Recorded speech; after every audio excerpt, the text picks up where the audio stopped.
안녕하세요, 김호준입니다. 한반도 전술핵 재배치를 위해 방미했던 보수여당 의원단이 지난 토요일 귀국했습니다. 미 국무부는 핵 우산으로 충분하다며 전술핵 재배치에 반대하는 공식 입장을 밝혔고, 미 의원들 역시 부정적인 의견을 피력했다고 합니다. 야당이 자신들의 요구를 미국에 직접 전달하는 외교적 노력은 그 자체로 평가받을 일이죠. 우리끼리만 떠들 게 아니라 그렇게 직접 만나야 합니다. 야당은 전술핵 재배치를 반대했던 문재인 정부에 대해 어이없는 안보관, 안보 무능, 안보 포기, 김정은의 기쁨조라고 연일 맹비난해왔습니다. 그럴 수 있습니다. 그럼 전술핵 재배치를 반대하는 미 정부에 대해서도 온갖 표현을 동원해 비판해야 앞뒤가 맞는 거 아닙니까? 전술핵 소유 당사자가 미국입니다. 전술핵 내놓으라고 때를 쓸 상대는 문재인 정부가 아니라 미국이에요. 혈맹국이 이렇게 원하는데 왜 안 주냐며 미 국무부 앞에서 하다못해 항의 성명이라도 내고 돌아와야 하는 거 아닙니까? 전술핵에 나라의 운명이 걸렸다면서 왜 정작 미국에 대해서는 아무 말 못합니까?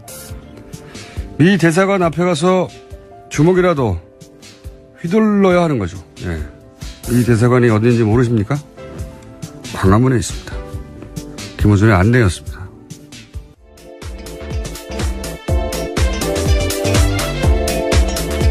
시사인의 김은지입니다. 네. 어때요? 월요일인데? 네. 예, 괜찮습니다. 어떠신가요? 안 좋습니다. 네. 힘내십시오.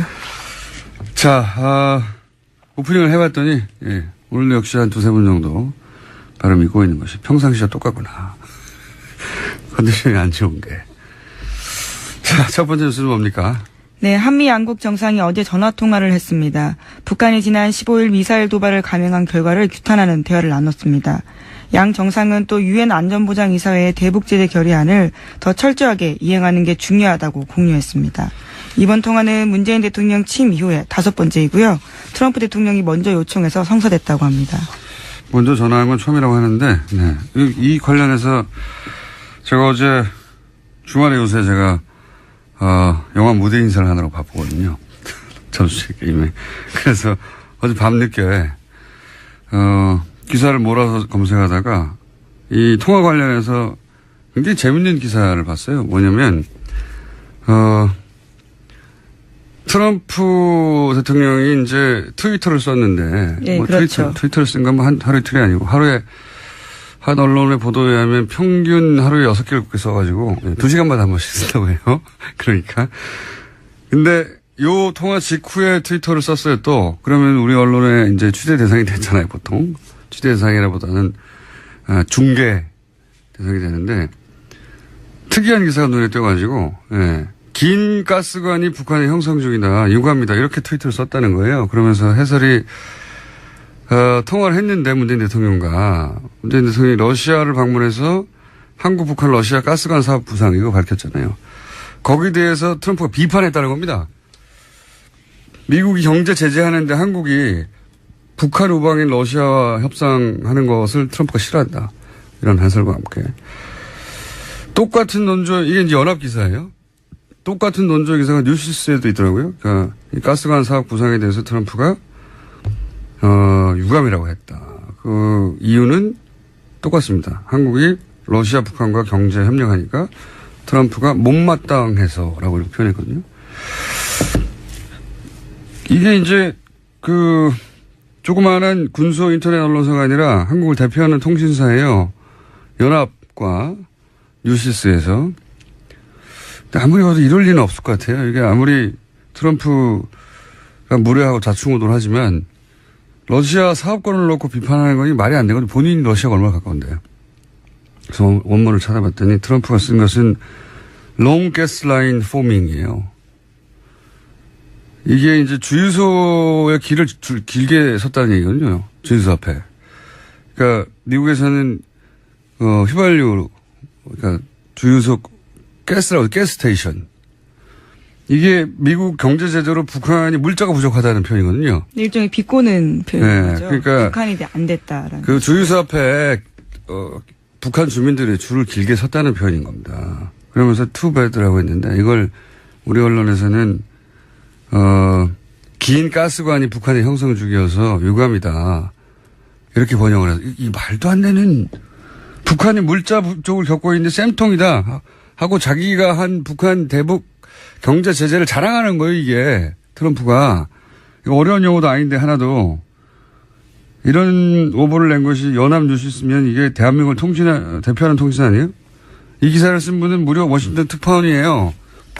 이 두 기사의 핵심 메시지는 미국의 대북 제재를 우리 한국의 문재인 정부는 러시아와 경제협력을 해가지고 협조하지 않아서 미국이 싫어한다. 한미동맹이 잘 안 되고 있다는 거예요. 말도 안 되는 기사입니다, 이거. 예, 그에 대해서 아침에 하태경 의원도 지적을 했는데요. 언론들이 문재인 대통령에게 사과해야 될 것 같다라고. 하태경 의원이 오역이라고 지적을 했습니다. 그런 지적을 했어요? 네. 비슷한 취지 이야기인데요. 오역이다라고 확실하게 이야기한 거죠.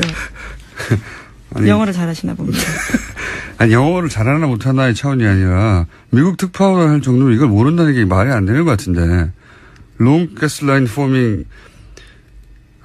저는 그래서 소위 말해서 이제 우리 언론들이 하도 자기들끼리 한미동맹이 잘 안 되고 있고 트럼프가 비판적이고 이렇게만 비판해온 기사를 오랫동안 써왔잖아요. 그래서 그런 맥락에서 그런 관점에서 눈에 띄는 겁니다, 이게. 참. 이건 정말 이게 오버라고 봐야 될까요? 아니면 기본적으로 기자들이 이렇게 삐딱하고 왜곡된 시각으로 보고 있다고 봐야 될까요? 여하간 이럴 수도 있구나. 예. 싶었습니다. 이거는 제가 보기에는 크게 문제 삼을 정도예요. 네, 이번 트윗 같은 경우에 지난 12일에 했던 대북 제재 결의안을 지칭하는 걸로 보는 게 맞다라는 해석이. 네? 그렇죠. 뭐라고요? 그러니까 말씀하신 바가 맞다고요. 네. 제 말이 맞아요. 네, 어려운 네. 영어가 아니에요. 네. 이걸 그렇게 번역, 그걸 한 통신사도 아니고 양대 통신사가 모두, 만약 이 기사를 받아 쓴 언론사나 아니면 이 기사를 가지고 또 새로운 2차 기사를 만들어내는 곳들이 있을 거 아닙니까? 네. 이러면 또 이제 봐라, 트럼프 비판했지 않냐. 응? 한미동맹이 잘 안 되고 있어. 이런 얘기 하고 싶은 거거든요. 정말 바보들도 아니고. 하여튼 그런 기사가 있었어요. 하태경 의원이 이걸 새벽에 트윗을 했다고요? 네, 자신의 SNS에 오늘 오전에 올렸다고 합니다. 아직 오전이니까요. 아침에 올린 걸로 보입니다. 우리가 먼저 했어야 되는데. 자, 비슷한 시간으로 보입니다. 이런 말도 안 되는 기사가 어젯밤에 있었습니다. 자, 관련해서 또 뉴스가 있습니까, 혹시? 네, 미국 언론들이 북핵 위기를 풀어가는 트럼프식 방법에 대해서 문제 제기하고 있다라는 보도도 나오고 있습니다. 워싱턴 포스트 보도인데요. 트럼프 행정부가 엇갈린 메시지를 내서 동맹국들에게 미국의 의도가 제대로 전달되지 않는다라고 지적했다고 합니다. 어디서요? 어떤 언론에서? 예, 워싱턴 포스트입니다. 뉴스 공장을 듣는 것 같아요. 워싱턴 포스트에서. 자, 그런 얘기가 나올 수 있겠죠. 하도 왔다 갔다 하니까. 그게 문제가 아니고 저는 이 양대 통신사의 오보는 이게 크게 문제 삼을 정도라고 봐요. 이게, 문재인 정부를 비판할 거리가 없냐 하는 시각으로만 보지 않으면 절대 보이지 않을, 절대 하지 않을 실수라고 봅니다. 예, 길지 않은 트윗 멘션인데 민망한 오역을 한 거죠. 네, long gasoline forming. 이걸 어떻게, 러시아라는 단어는 하나도 안 나오거든요, 거기에. 예. 마음이 그렇게 먹어져 있으니까 이렇게 보이는 거죠. 자, 다음 뉴스는요? 네, 어제 문재인 대통령은 미국 출국을 앞두고 김명수 대법원장 후보자 인준과 관련해서 입장문을 냈습니다. 문 대통령은 사법부 새 수장 선임은 각 정당의 이해관계로 미룰 수 있는 문제가 아니라면서 조속한 국회 인준을 호소했습니다. 또 그동안 국회와의 원활한 소통이 부족했던 것 같다면서 유엔 총회를 마치고 돌아오면 각 당 대표를 모시겠다고 제안했습니다. 대통령 입장에서 이렇게 말할 수밖에 없죠. 예. 지금, 인준의 키는 국민당이 지고 있는데, 예. 지금 입장을 정확하게 내고 있지 않고. 과연 24일 전에 될지는 모르겠습니다. 지금으로서는. 자, 다음 주는요. 예, 이명박 정부 시절 국정원 블랙리스트 계속 알려드리고 있는데요. 이번에는 연예인 블랙리스트가 아니라 방송사 주요 간부와 PD들에 대한 블랙리스트도 나왔다고 합니다. 관련해서 문건도 자세하게 나왔는데 국정원의 문건 제목은 문화방송 정상화 전략 및 추진 방안 2010년 3월에 작성됐다고 합니다. 이 내용을 보면 국정원은 좌편향 인물과 문제 프로그램 퇴출, 노조 무력화, 민영화로 이어지는 3단계 장악 시나리오를 짰다라고 한겨레 신문이 보도했습니다. 제가 직접 겪기도 했어요. 예. 제가 MBC에서 상담 방송을 잠깐 한 적이 있거든요. 예, 이 문건에서 지적하고 있는 좌편향 인물로 꼽히신 거죠? 아니, 근데 거기에 이제 보면은, 소위 PD, 예, 일선 기자, 어떻게 관리할 것인가 국정원에서 문건이 나왔다는 거잖아요. 제가 그 상담 방송을 진행하고 있었는데, 그 상담방송 담당 PD가, 방송을 하던 도중에 갑자기, 딴 곳으로 보직 발령이 났습니다. PD 한 명이었는데.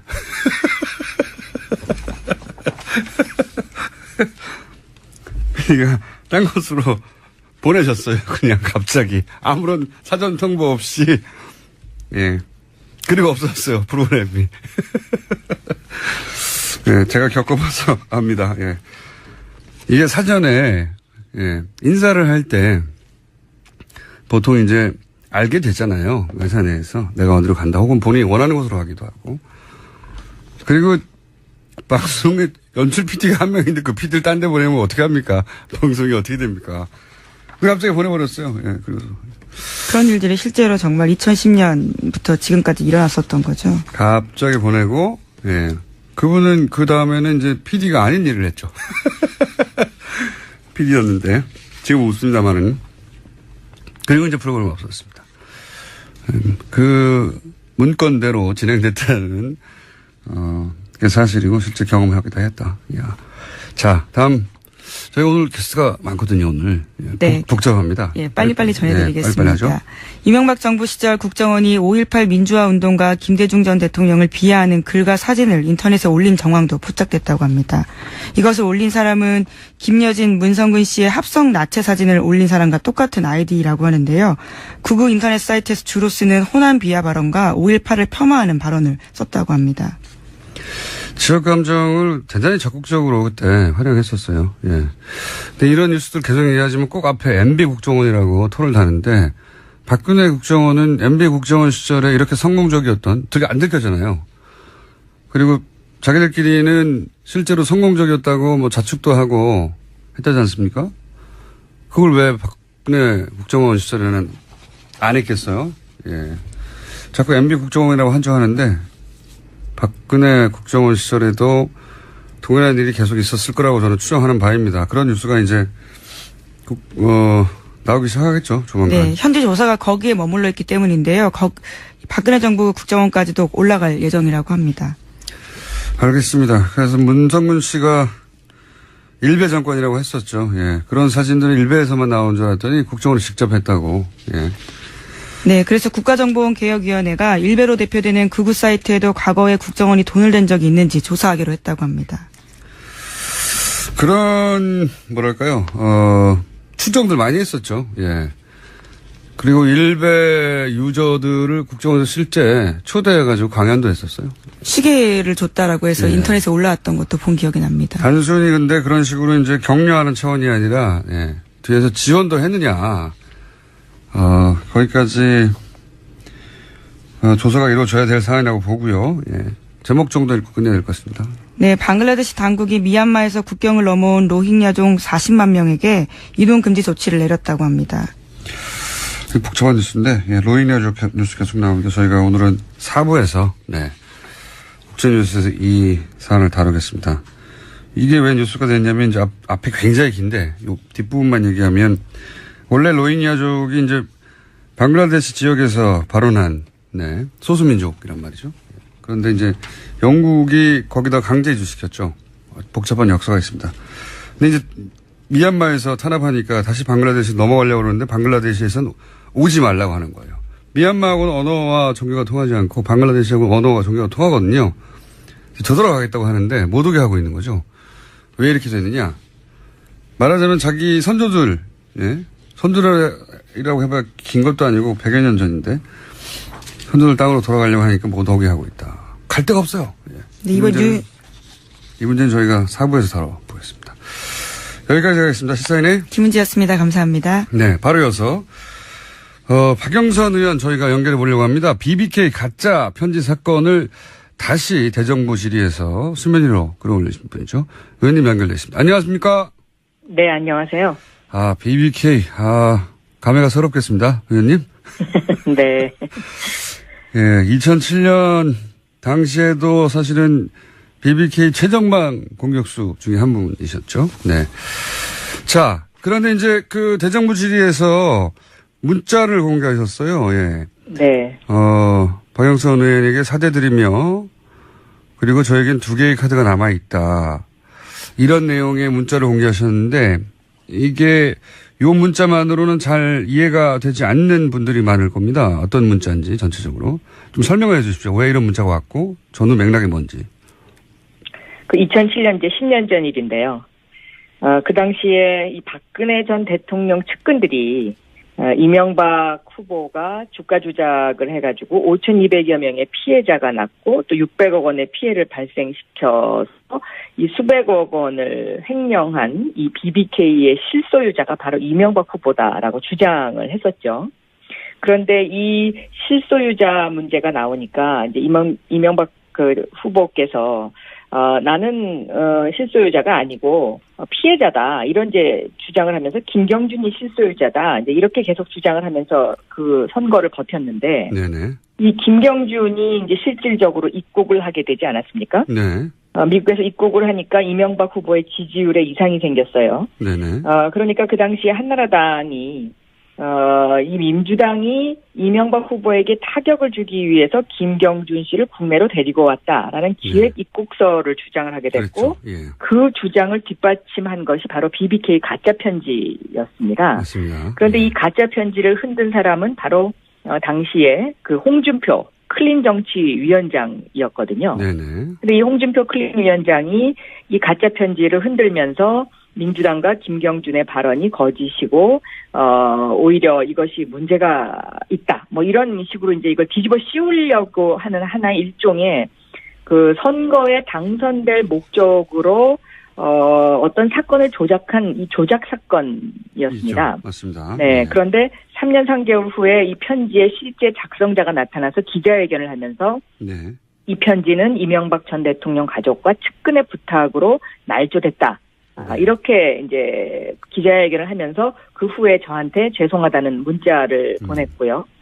이분이 저한테 이제 그 죄송하다는 문자를 보낸 이유는 이 BBK 가짜 편지 사건으로 제가 이제 엄청나게 고통을 당했었거든요. 검찰이 저를 중심으로 한 민주당이 이것을 기획했을 것이다라는 어떤 그 각본을 짜놓고 제 주변 저를 비롯해서 제 주변의 수사를 엄청나게 했었습니다. 네네. 그런데 이제 이게 사실이 아닌 것으로 밝혀진 그런 사건이었죠. 네. 그때 이제 가짜 편지는 사실 좀 약하고 증거 조작을 한 것이죠, 완전히. 예. 그렇습니다. 네. 있지도 않은 민주당이, 어떤 조작을 했다고, 조작을 했다고 주장을 하면서 검찰은, 정봉주 전 의원을 갖다가, 또 기소를 하고 또 정봉주 전 의원이 이 BBK 사건으로 인해서 실형을 살게 되고 이런 이제 억울한 일들이 지금 계속 벌어지게 된 거죠. 그렇죠. 뭐 선거권도 10년간 박탈되는 상태고 전봉주 맞습니다. 네. 그런데 당시 한나라당에서 흔들었던 편지는 가짜라고 편지를 작성한 당사자가 당시에 폭로했지 않습니까? 신명 씨라고. 네. 그래서 그분이 이제 이 일로 고생하신 박영선 의원에게 죄송하다고 그거 내가 쓴 가짜라고 이렇게 폭로하면서 보낸 문자인 걸로 보이는데요. 그죠? 네네. 네. 그런데 이제 지난 대정부 질문에서 새로운 증거가 있다고 하셨지 않습니까? 이제 그 문자 메시지의 내용을 보면은요. 네. 나에겐 아직 두 개의 카드가 있다. 이렇게 써 있지 않습니까? 네네. 근데 이 2개의 카드가 지금 현재 밝혀지지 않았고요. 이분이 그 문자를 보내면서 저한테 뭐라 그랬냐면 검찰청 발표는 담당 검사 박철우 검사 외에는 전부 거짓이다. 네. 이렇게 두 가지의 이야기를 적었어요. 네. 제가 이제 여기서 말씀드리고 싶은 내용은 뭐냐면 검찰이 그 새로 출발하겠다 그러면서 인혁당 사건을 사죄를 국민한테 했었는데요. 사실은 지금 검찰이 새로 출발하려면 바로 이 BBK 사건 수사에 대한 대국민 사과가 있어야 된다. 저는 그렇게 보고 있습니다. 왜냐하면 여기서의 그 검찰청 발표가 전부 가짜다라는 그 의미는 뭐냐면 그 당시에 검찰이 이 가짜 편지의 윗선은 없다라고 해서 꼬리를 잘라버렸거든요. 그렇죠. 예. 그런데 이 문자가 의미하는 것이 이 윗선이 있다라는 것을 의미하는 것일 거라고 저는 그렇게 생각하고 있습니다. 왜냐하면 이 윗선과 관련된 여러 가지 그 등장인물들이 나오는데요. 네. 이 등장인물들에 대해서 검찰이 다 면죄부를 줬고 그리고 이 등장인물들이 그 당시에 그 면죄부를 받고 조용히 있었으면 제가 그냥 가만히 있겠는데 요즘 보면 마치 대한민국의 정의를 바로 세우는 사람인 것처럼 둔갑을 해서 오히려 더 큰 소리를 치고 있습니다. 그렇기 때문에 저는 이 부분과 관련해서는 검찰이 재수사를 하고 국민들에게 사과를 해야 되는 것 아닌가 저는 그렇게 생각하고 있습니다. 지금 말씀하신 그 당시에 그 신명 씨가 자신에게 편지 조작을 지시했던 사람 그리고 관여했던 사람이라고 밝힌 인물들이 이명박 대통령의 형인 이상득 씨 그리고 최시중 그리고 이명박 특보 당시에 그리고 김병진 특보 예. 그다음에 동서인 이명박 대통령의 동서인 신기혁 씨 이런 분들을 이름이 직접 거론됐었어요 그때 당시에. 네네. 근데 이제 검찰에서는 또 이분이 또 이런 이야기도 했어요. 그 홍준표 그러니까 가짜 편지를 흔든 홍준표 대표가 윗선이 있으면 정치적으로 책임진다고 했으니까 그렇게 하세요. 라는 이런 이야기도 했거든요. 네네. 그러니까 이 부분과 관련해서는 검찰의 수사가 그 당시에 매우 불투명하다. 저는 그렇게 보고 있고 검찰이 그 손이 안으로 굽는 그런 수사를 한 것이 아닌가 저는 그렇게 생각하고 있습니다. 네. 그런 의혹이 뭐 여전히 남아있고 신명 씨의 주장은 그러했는데 실제 신명 씨에게 그런 편지를 쓰라고 지시를 했던 양승덕 씨는 그냥 대학에 직원에 불과했는데 한 대학에 이분이 다 그냥 이 모든 일을 독자적으로 기획했다는 게 검찰의 수사 결과였지 않습니까? 그렇습니다. 네. 말이 안 되는 납득하기 어려운 수사 결론이었는데 지금 이제 의원님 말씀은 제대로 된 검찰 수사를 새로 하고 그리고 그 이전에 당시 수사를 담당했던 검찰은 여기에 대해서 반성하고 수사를 밝혀야 된다 이런 말씀이신 거죠? 그렇습니다. 그리고 저는 이 일로 인해서 정봉주 전 의원 같은 경우는 너무나 억울한 옥살이를 했기 때문에 지금이라도 특별 사면을 시켜줘야 되는 것 아닌가 저는 그렇게 생각하고 있습니다. 네. 당시 정봉주 전 의원과 박영선 의원님이 2007년에 이 건으로 사실 고생을 같이 하셨는데 고생 많으셨죠 그때. 예, 그렇습니다. 지금은 이렇게 웃으면서 이야기하지만 그 당시는 뭐 굉장히 상황이 심각했었죠. 가족들이 다 뿔뿔이 흩어져야 되고 또 제 주변에 있는 보좌진들부터 시작해서 검찰 수사를 안 받은 사람이 없거든요. 네. 제가 알기로는 의원님도 거의 감옥 가실 뻔한 걸 알고 있습니다. 자, 10년 전 얘기긴 합니다만 거의 감옥 가실 뻔한 걸 알고 있고.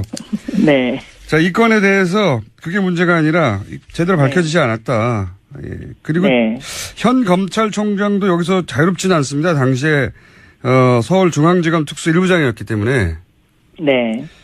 자, 그런데 이게 재수사가 과연 될 수 있을까요? 저절로는 안 될 것 같은데요? 저도 이게 재수사하기가 쉽지는 않을 거라고 생각합니다. 왜냐하면 이 BBK와 관련된 그 수사 검사들이 한 3분의 2 정도는 그만뒀지만 아직도 3분의 1 정도가 검찰에 남아 있습니다. 그런데 이 남아있는 그 검사들의 주장은 뭐냐면 우리가 그 당시에 정치적으로 그런 핍박을 받았지만 그래도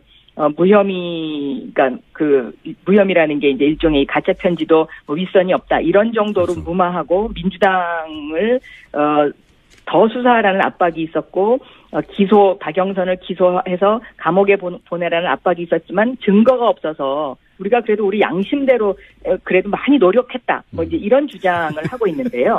예. 저는 그런 주장을 사석에서 할 게 아니고 예. 국민 앞에 우리가 그 당시에 이러한 그 힘든 상황이었고 그래서 우리는 이러이런 잘못을 했다. 그리고 사실 그 당시에 진실은 이러이러한 것이었다라는 것을 국민들에게 밝혀야 정의로운 대한민국으로 가는 어떤 하나의 초석을 만들 수 있지 않을까. 그리고 다시는 검찰이 이런 어떤 정치권에 휘둘리는 검찰이 안 되기 위해서라도 저는 이런 부분은 한 번 정도는 정리하고 넘어가는 것이 맞다라고 저는 생각하고 알겠습니다. 있습니다. 사석에서는 그런 이야기를 하는군요. 당시에 검찰 출신들이. 네, 제가 듣기로는 정봉주 전 의원에게도 그 당시에 정봉주 전 의원을 수사했던 검사분들이 예. 우리가 그때 뭐 이래서 어쩔 수 없이 기소를 한 거다라는 이야기를 사석에서 하는 걸로 제가 알고 있습니다.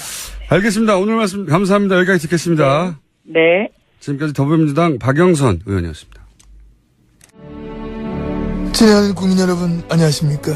여러분의 귀염둥이 배우 MB입니다. 배우 아시죠? 요즘 잘 나가는 거 사상 초유의 두 영화 동시 주연. 하나는 저스트 게임, 또 하나는 공범자들. 좀 있으면 또 깐예가 있지 않겠느냐, 그런 확신을 저는 가지고 있는 겁니다. 자, 그럼 그렇고 자, 또 보자. 에? 없네? 주진우가 왜 없노? 진우야, 진우 어디 갔어? 에? 애국? 비행기 타고 애국 갔다고? 일마, 이거 또 뭘 이렇게 외국을 가? 참나, 이거. 요즘 뉴스 공장 출연자들 영 마음에 안 들어. 주진우 그러면 기자 같지도 않은 게 말이야. 제가 전문용도 후루꾸라고. 가만있어 봐. 이 놓고, 혹시, 안 온 거 정장 아닙니까? 아이고, 맞네. 아이고, 정장님 요즘 안녕하시지요? 언제 밥 한번 해, 밥. 근데 지금은 내 약속이 있어서 먼저 가봐야 되고, 꼭 나중에 맛있는 무요, 그거하고 옛날 일은 다 잊어야지. 너무 그 사람 뒤끝 갖고 있으면 안 좋아. 정신건강 봐야 안 좋다, 건강해진다고. 일단 나 오늘 간다. 네, 지난 4주간 이명박 전 대통령 시리즈 저희가 이어오고 있습니다. 우선 스튜디오에 나와 계신 안항구 총장님 소개해드리겠습니다. 안녕하십니까? 안녕하십니까? 네, 잠시 기다려주시고요. 네.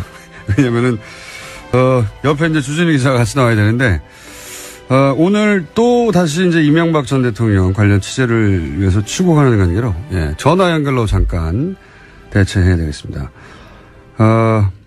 연속으로 몇 주간 문서도 공개하고, 또 그 문서 의미도 잘 짚어봤는데, 앞으로 계속할 일입니다만, 자, 여기서 주진우 기자 전화 연결해서 왜 나가는지, 그리고, 이런 문서 말고, 오늘 이제 스튜디오 못 나오니까 그동안 만나온 이명박 주변 인사들로부터 이 다스 실소유주 문제에 대해서 직접 들었던 구체적 정황이나 증언들이 있는지 한번 짚어보려고 합니다.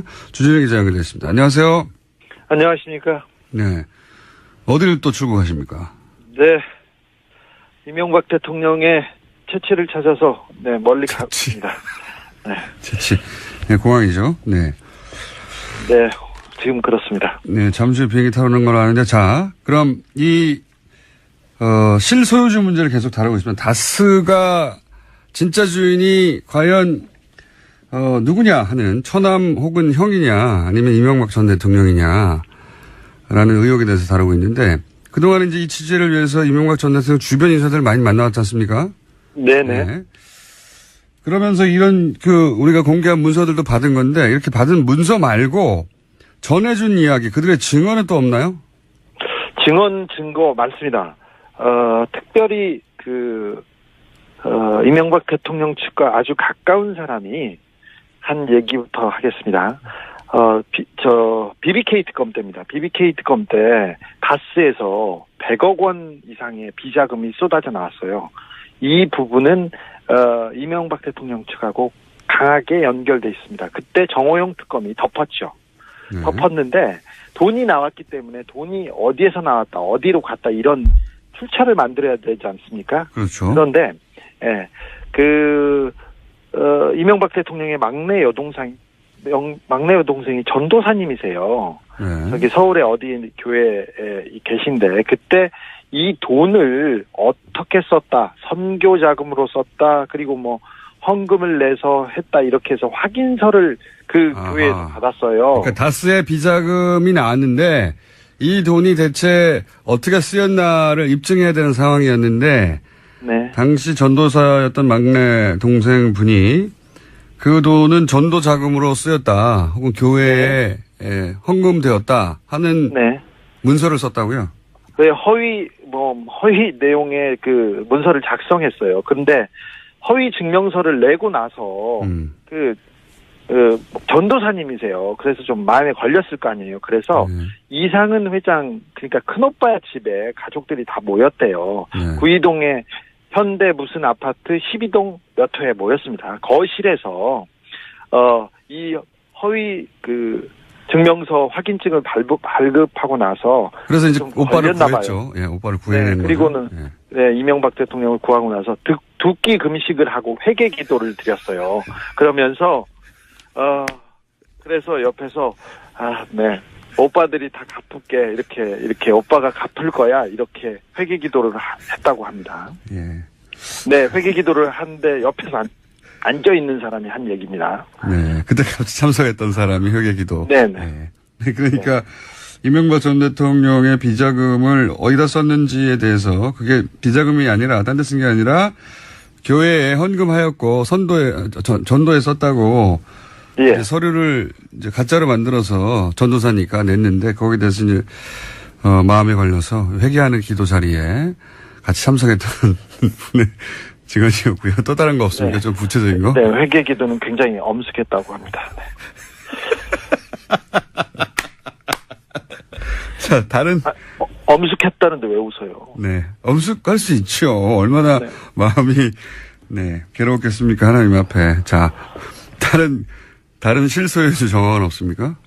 이명박 대통령은 그 대통령 후보자 시절과 그리고 대통령이 당선된 후에도 다스에 관한 가장 중요한 내용을 결정했다. 그리고 그랬다고 합니다. 그래서 이 문서를 통해서 그런 정황은 나왔는데 혹시 구체적인 증언은 있나요? 관련해서? 네, 가회동 집과 그리고 청와대 안가, 그 청와대 옆에 있는 청와대 안가에서 그 다스 사장에 대한 문제를 정확하게 그 누구랑 해서 보고하고 거기에 대해서 지시를 내렸다는 내용과 증언이 있습니다.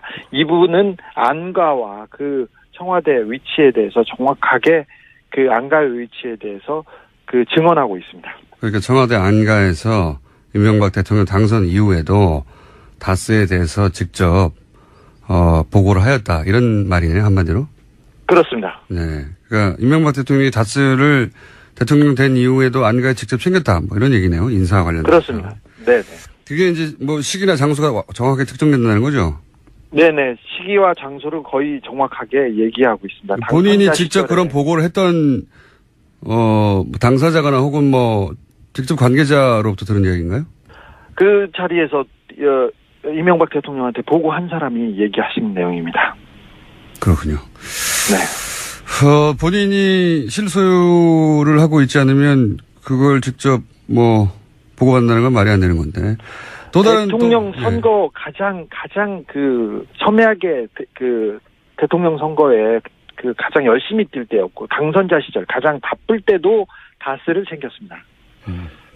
알겠습니다. 또 하나의 증언이 추가되는 셈이고 또 다른 관련 증언이나 인사의 발언은 없습니까? 취재가 좀 있습니다. 네. 또 최근까지도 다스의 그 임원의 인사 문제라든지 그 다스의 가장 중요한 내용은 이명박 전 대통령이 논현동 사저에서 직접 챙겼다고 합니다. 그 자리에는 시영 씨, 그러니까 그 이명박 대통령의 아들이 참석했고요. 그 최근에는 어떤 얘기까지 있었냐면은 김재정 씨, 그 다스의 최대 지주였던 김재정 씨가 있고, 예. 굉장히 그 상속세라든지 그 지분 처리하는데 골머리를 앓았어요. 그런데 지금 또 최대 주주인 이상은 씨가 건강이 어떻게 될지 모르고 그리고 너무 어렵고 그 다음에 그건 처리가 잘 안 돼서 사실은 다스가 이명박 대통령의 실소유주라는 것을 양심 고백하고 아들한테 물려주는 게 좋지 않겠느냐 이러면서 다스의 사장과 감사, 다스의 임원들이 모여서 회의를 했다고 합니다. 자, 요 앞에는 대통령 재임 기간에도 다스에 관련된 결정은 이명박 전 대통령이 직접 하였고, 최근에는 자택에서 다스에 관한 결재를 해왔는데, 그런데 최근에 이제 김대중 씨 사망 이후 상속과 관련해서 소유권 문제가 복잡하게 일어나니까 이상은 회장, 또 한 사람의 지분 보유자는 이상은 회장이죠, 형인. 회장이 사망할 때는 얼마나 복잡해지겠느냐. 그러니 아예 이 시점에 양심 선언을 해서 이것이 이명박 전 대통령 거라고는 걸 밝히자. 그래야 이런 문제가 없어진다라고 하는 다스 내에 간부들이 있었다? 예, 그렇습니다. 그런 움직임이 있었다? 네네. 그래서 그 결론이 어떻게 났다고 합니까? 아직 그 양심 선언을 하지는 않았죠. 네. 사실 이게 무슨 양심 선언입니까, 근데? 네, 그렇죠. 아니 진실 선언이죠. 그냥 양심까지도 아니고. 그런데 선언을 하진 않았는데 심각하게 고려하고 내부에서 좀 그 방안을 좀 찾는 그런 그 일들이 있었습니다. 거기도 복잡하게 돌아가는군요. 마지막 질문인데 혹시 저희가 이제 물론 뉴스공장 외에는 아무도 안 다뤄주고 있긴 한데 만약에 이명박 전 대통령이 다시 실소유주라면 아주 뜨끔할 문서들과 내용을 계속 다루고 있어요. 네, 만약이 아니라 거의 그렇습니다. 네. 그런데 언론에서 다른 언론에서는 이제 안 다뤄주고 있긴 하지만 이 방송을 들은 관계자들은 뜨끔뜨끔 해가지고 뭔가 이제 반응이 있을 법도 한데 혹시 반응은 없습니까? 주변에? 반응이 많습니다. 특별히 이명박 대통령 주변에서 변호사들이 계속 들어가서 회의를 하기 시작했다고 합니다. 그리고 다스 회사 분위기가 완전 초상집이어서 지금 직원들을 자꾸 다른 데 발령내기 시작했고요. 그만둘 사람이 알아서 판단하라고 얘기가 내려오기도 했다고 합니다.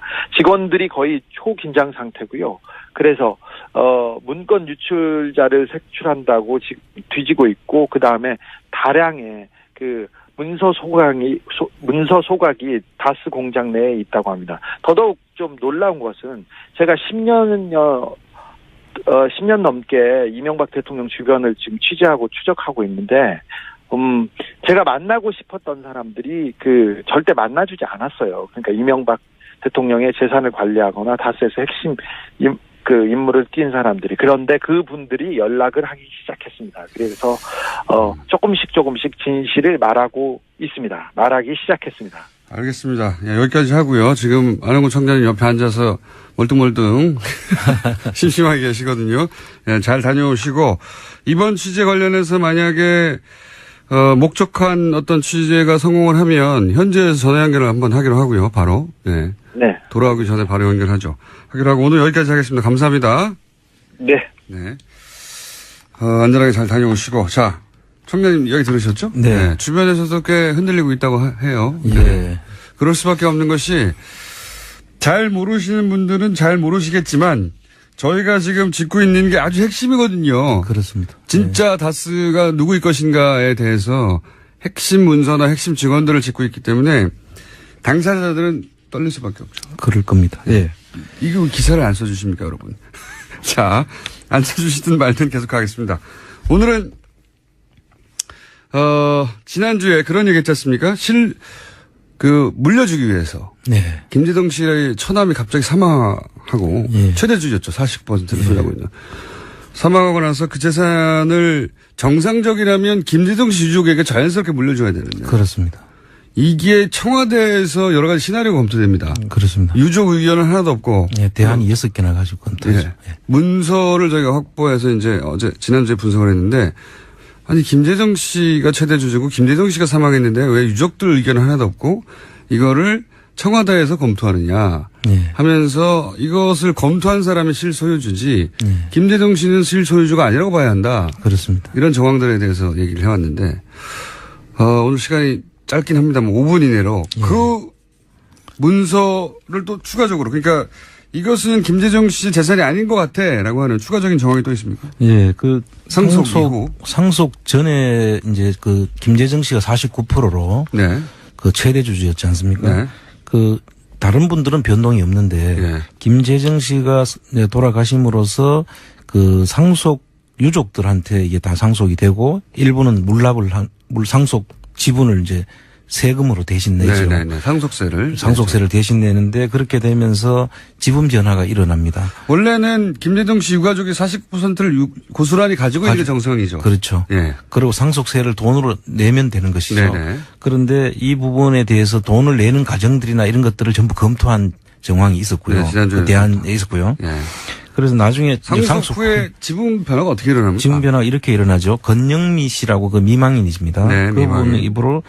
이름으로 이제 24%가 가고, 그다음에 기재부로 물납한 재산이 기재부가 24%. 상속세를 주식으로 대신 내는 거. 예, 그걸 20%를 이제 가져가고. 기재부가 가져가고, 그다음에 청계재단으로 5%를 이제 기부를 하죠. 예. 뭐 다를 기부한 건 아니니까 5%는 뭐 기부할 수 있다고 보더라도 이 상속 전에 있는 그 구조 자체도 우리가 한번 살펴볼 필요가 있거든요. 네. 그게 49%가 24, 25%로 나눠진 겁니다. 예. 네. 그리고 우선 이제 상속 전에는 그 어느 누구도 51%를 넘지 않고 있습니다. 그렇죠. 그래야 이게 그 균형을 갖춰놔야지 어느 한 사람이 그 기업을 지배를 할 수가 없도록 지금 구성을 그렇죠. 짜놨는데 네. 그 이후에 되면 변화가 생길 수가 있죠. 네. 그러다 보니까 그 변화를 피하기 위해서 상속 전과 똑같은 구조로 해서 보이지 않는 손에 의해서 이 기업을 지배하기 위한 구조를 짜는 것이 상속 후의 변화입니다. 생각해보면 김재정 씨 49%는 김재정 씨 미망이나 자녀들에게 가야 되죠. 가야 되는 게 정상인데 자녀들 지분이 하나도 없어요. 예. 그래서 이 부분도 상속 지분을 포기를 할 수는 있는데요. 네. 그 포기 절차를 밟아야 되죠. 예. 그래서 그 포기 절차를 밟았는지 여부도 사실은 확인을 해봐야 될 된다고. 일입니다. 그리고 자녀한테 상속을 안 합니까? 그러니까요. 이게 말이 안 되지 않습니까? 본인이 평생 일궈온 회사인데 이거를 오히려 청계재단에는 5%를 기부하고 그 주식을 기재부에 그 상속세 대신 내긴 하면서 자식에게는 한 푼도 안 갔다는 상속을 안 했어요. 이상하죠? 네. 이상한 일이 그렇게 있고요. 그다음에 이제 또 한 가지 이상한 점은 이제 이 상속 부동산 문제입니다. 네. 전에도 살펴봤지만 그 김재정 씨가 김재정 씨 명의로 등기가 돼 있던 상속 재산이 한 67만 평 정도 된다고 했지 않습니까? 네네. 그 여의도 면적이 82만 평인가 그러니까 엄청난 양인데. 여의도보다 조금 모자란 정도예요. 예, 물론 그 안에는 지분으로 이제 있기도 예. 하고 하죠.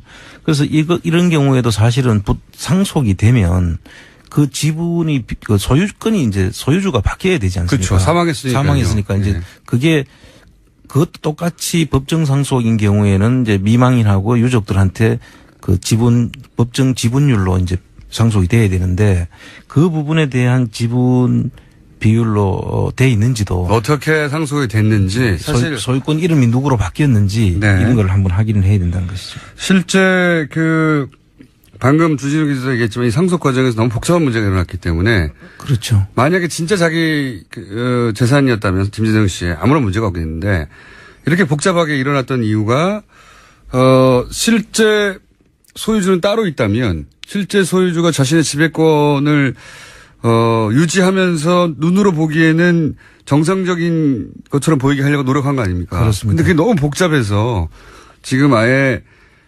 다스가 실소유주가 이명박 전 대통령이라고 양심 고백하자고 하는 내부 세력도 있다고. 예. 예. 그게 주진우 기자의 취재 결과고 아직 저희가 물증으로나 혹은 뭐 녹취로나 들려주지는 못했는데. 그 서류에 반영이 돼 있는 것이죠. 네. 이 다스의 지분 변화 역시 오늘 시간 짧아서 여기까지 해야 될 것 같아요. 지분 변화 역시 정상적이지 않다. 그렇습니다. 네. 유가족들 중에 단 한 분인 미망인에게 다 몰아줬는데 예. 이것도 관리의 편의성을 위해서 이렇게 한 게 아닐까 하는 의심이 들 수 충분히 있습니다. 의심을 할 수 있습니다. 왜냐하면 자녀들에게 쭉 뿌려진다고 하면은 또 골치 아프지 않습니까? 그렇습니다. 그리고 여기 이제 또 제3자가 개입할 그 소지를 막기 위해서 네. 그 물납을 통해서 파는 과정들이 나중에 나오는데요. 그건 오늘 시간이 없기 때문에 나중에 다음 다시 주에 하겠는데 기재부가 가지고 있는 20% 벌써 이게 몇 년 전입니까? 거의 5년 전인데 예. 아직도 기재부가 가지고 있어요. 예. 보통은 이게 이제 팔려 나가가지고 돈으로 국고로 돌아가야 되는데 예, 가지고 있습니다 그냥. 아까 주진우 기자도 이야기했지만은 그 47% 가지고 있는 이상은 씨가 있지 않습니까? 네. 이분도 언젠가는 이제 또 상속에 대한 것이 있을 수 있기 때문에. 더 크게 벌어지겠죠. 뭔가 예. 복잡한 일이. 그때는 상당히 복잡한 지금 상황이 벌어질 수 있다고 지금 보고 있는 것입니다. 그러니까 이제 기재부에 있는 20%는 너무 비싸서 안 팔렸다는 거거든요. 예. 뉴스공장 그 청취자들 중에는 그 다스 주식을 매입하자는 운동을 좀 비싸지만 전망이 아주 좋다고 주 기자 이야기 들어보니까. 지금 그 남아있는 유보 이익까지 하면은 자본금이 한 2천억이 넘거든요. 예. 그러니까 충분히 한번 검토해 볼 탄탄한 만하죠. 회사예요. 예. 예. 저희가 이제 다스 주식 매입을 한번 해서 국고에 도움을 드려야 되지 않을까. 실질적인 그 수익 모델도 될 것 같습니다. 안하고 정책이었습니다. 감사합니다. 지난 30년간 한국 대통령이 미국을 방문할 때 현지에서 누군가 나와서 경호를 하겠죠. 그 경호를 맡아온 한국의 경찰, 미국 수도 워싱턴 메트로폴리탄 경찰국에서 32년째 근무해서 아시아계 최장기 근속 기록을 가지고 있습니다. 마침 한국에 오셔가지고 저희가 모셨습니다. 조셉 오 팀장님. 네. 네, 스튜디오 직접 나오셨습니다. 안녕하십니까. 안녕하십니까. 네. 미국에 가신 게 언제입니까? 1976년도에 이민 갔습니다. 1975년. 그때가 몇 살이셨어요? 제가 만 10세 때였습니다. 그리고 경찰에 들어가신 게 언제입니까? 경찰에 들어간 거는 1985년이었습니다. 그때부터 지금 계속. 네.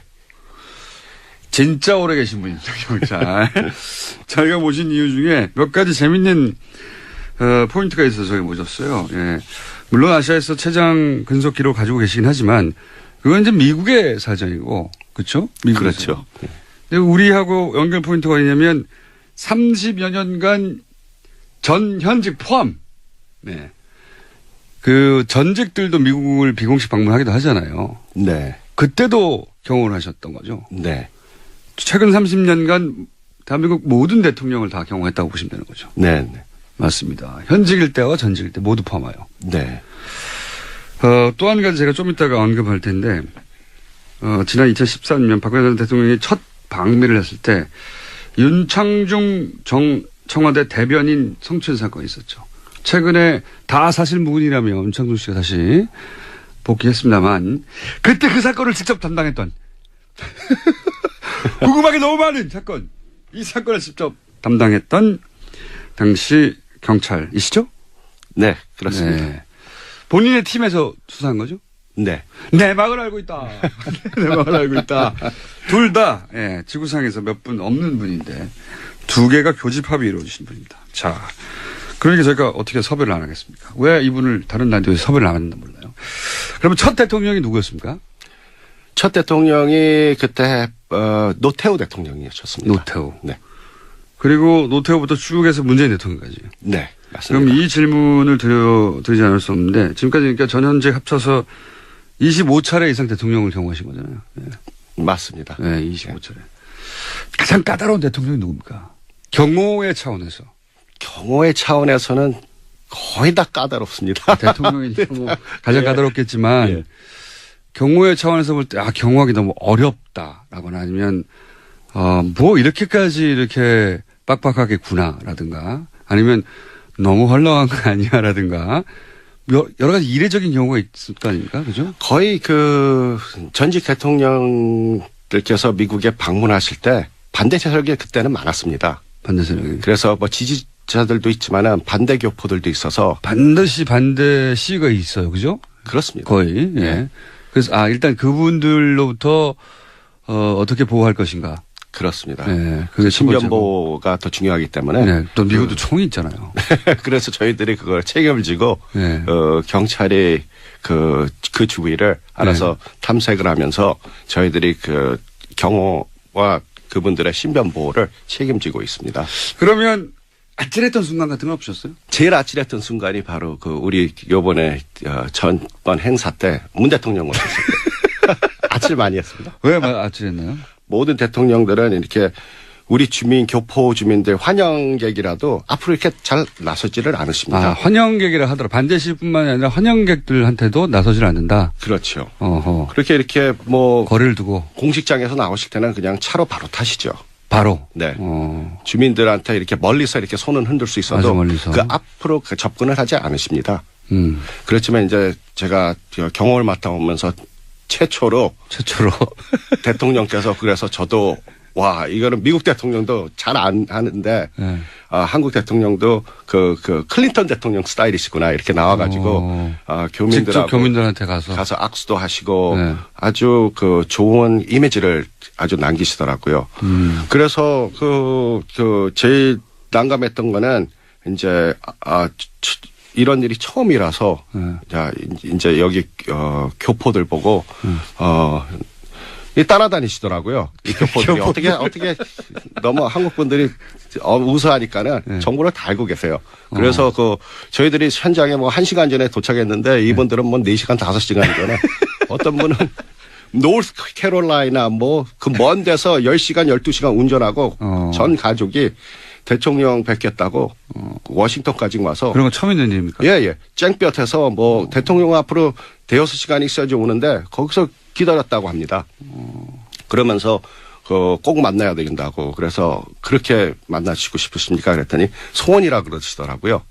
그래서 그러면은 제 경험을 봤을 때는 잘 만나시는 분이니까 그러면은 만나시고 싶으시고 앞에 계실 거면은 저희들이 소지품 같은 거 확인해도 좋으니까. 소지품 그렇죠. 그때 보통 웬만한 반응이 안 됩니다라든지. 그렇죠. 미국 인권 사회에서. 침해고 뭐 그렇죠. 그러니까는 막 들고 일어나죠. 미국에서는 특히 자기 인권에 대해서 민감하잖아요. 예. 근데 오히려 그 가방을 저한테 맡기면서 가방 쥐고. 그러니까 그 뒤에 계시는 분들까지 전부 다 제 거 먼저 보시라고. 가방. 저도 보니까는 이거 참 재밌더라고요. 그래갖고 이분들이 아주 평화로서 꼭 대통령을 만나고 싶은 분들이구나. 그래서 하여튼 제가 나오실 때 우리 대통령께서 뭐 어떻게 하실지도 모르지만은 네. 옆에 가만히 계시라고. 네. 그리고 오시면은 네. 인사하시고 네. 그럼 혹시 좋은 일이 있을지도 모른다. 좋은 일이 있을지도 모른다. 기뜸을 해주죠. 네. 근데 이제 아주 그러면 이제 대통령께서 내려오시면서 나와서 반기시고 또 사진도 같이 찍고 제가 봤을 때 이게 우리 대한민국도 이제 민주주의 국가가 다 됐구나. 이게 그냥 선진국이 아니라 대선진국하고 비슷하구나. 왜 그런 걸 보니까는 아주 대한민국 자체가 진보로 가는구나. 전에는 다 보수적이었는데. 그래서 그걸 보고 제가 흐뭇했습니다. 굉장히. 예. 문재인 대통령은 그냥 손을 흔드는 게 아니라 그 군중석으로 들어가요. 예, 맞습니다. 군중석으로 들어가서 같이 막 셀카 찍고. 네. 거기서도 그랬을 텐데. 예. 거기서 뭐 다 그러셨는데요. 네. 그게 이제 당황스러웠다. 네, 그게. 기본적으로 30년간 해왔던 경호의 방식하고 전혀 달랐기 때문에. 그렇죠. 거기 계시는 경호원들도 그렇고 미국 경호원들도 그렇고 나중에는 그게 당연한 걸 알고 다들 오히려 웃으시면서 다들 경호자들도 같이 한국 대통령이 참 국민들한테 인기가 많으시구나. 경호를 하시다가 팬이 되신 것 같아요. 이런 건 어떻습니까? 이미 80년대부터 대한민국 대통령 경호를 맡으셨기 때문에 이 30년이잖아요. 30년이면 사실 많은 게 변합니다. 그렇죠? 그렇습니다. 그 30년을 대통령을 경호하면서 그 변화가 있을 거 아닙니까? 그러니까 미국 사회가 한국 대통령을 상대하는 어떤 정도도 변했을 것이고, 그다음에 그런 대통령이 왔을 때 미국 사회나 혹은 교민 사회가 이제 반응하는 정도 많은 게 변했을 거 아니에요. 그 변화가 느껴지시잖아요. 그렇죠. 어떻게 변해왔어요? 맨 처음에 시작했을 때는 한 88년대 그때는 이제 경호가 붙으면은 우리가 특급, A급, B급 이렇게 나가는데 그때 한 B급 정도로. 대통령이라 하더라도 B급 정도. B급 정도. C급도 있습니까?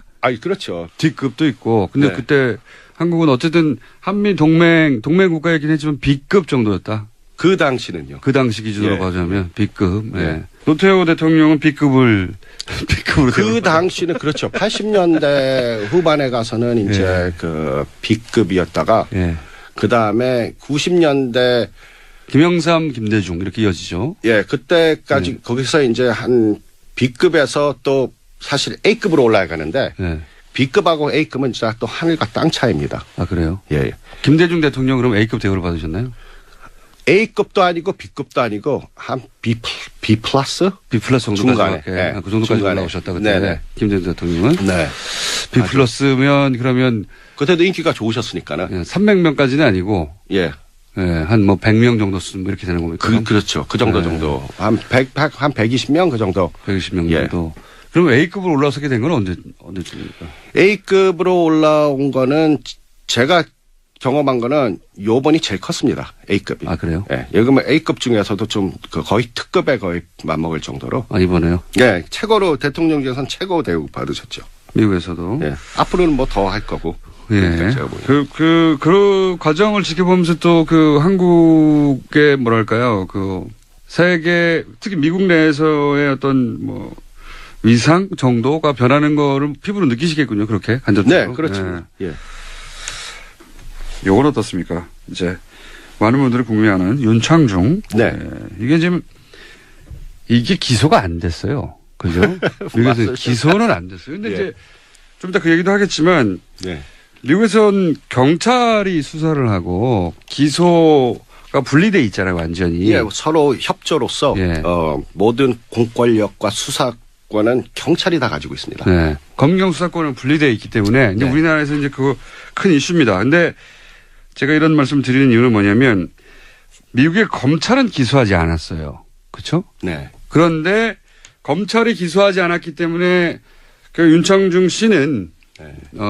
바로 기소하지 않았지 않느냐. 내가 그 소위 아무런 일도 없었다. 난 무죄다라고 주장하면서 최근에 다시 활동을 시작하셨는데 근데 그 시점으로 돌아가서 수사는 하셨을 거 아닙니까? 그리고 기소 의견으로 송치를 한 건지 아니면은 불기소 의견으로 송치했기 때문에 검찰이 기소를 안 한 건지가 전혀 다른 거 아닙니까? 그죠?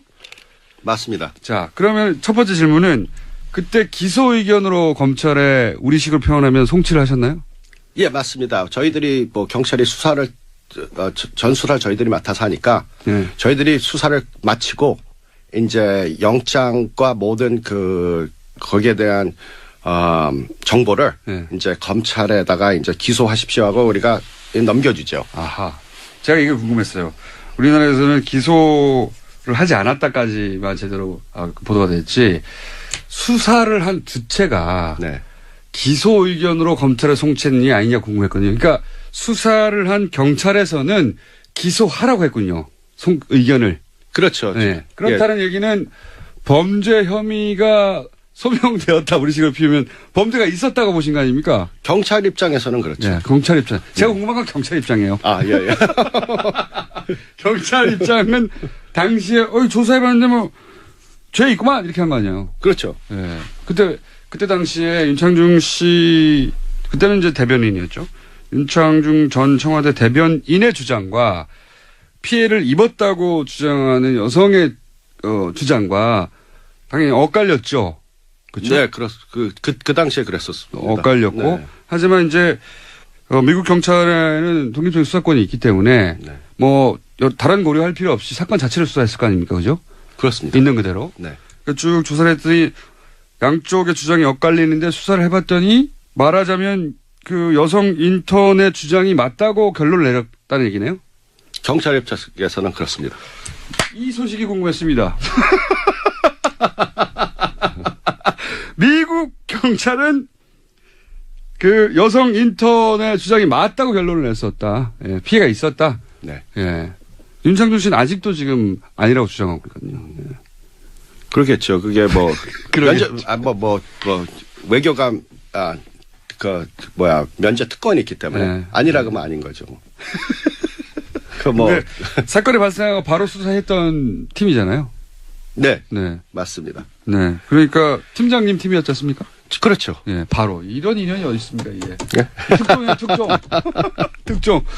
그러니까 이제 뭐 여러 가지 단어도 그랩이라는 단어도 등장하고 뭐 속옷 이야기도 나오고 뭐 알몸 이야기도 나오고 등등 여러 가지 얘기가 나왔는데 물론 다 부인했어요. 예, 정 씨는. 하지만 피해자 쪽의 주장이 다 맞는 걸로 수사가 된 거죠.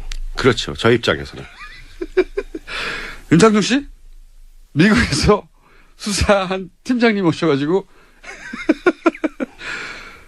범죄 혐의가 소명됐다고 지금 당시로서는.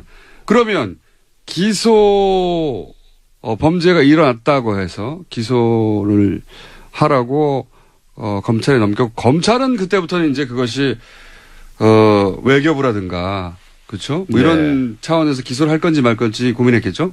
그렇습니다. 그래서 외교법을 먼저 주시를 해서 기소하기 전에 미국에서 사실 제일 높은 법이 헌법이죠. 네. 그 다음에는 두 번째로 높은 법이 협상법이거든요. 국가협상법. 국가협상법. 국제적으로. 예. 그래서 그 협상법이 두 번째로 높은데 그 다음에 연방법 그렇게 나오거든요. 네. 그래서 국제협상법이 더 높기 때문에 거기서 이제 외교관 면제 특권이 있기 때문에 그런 법이 적용되니 검찰에서도 그 미국 법무부죠.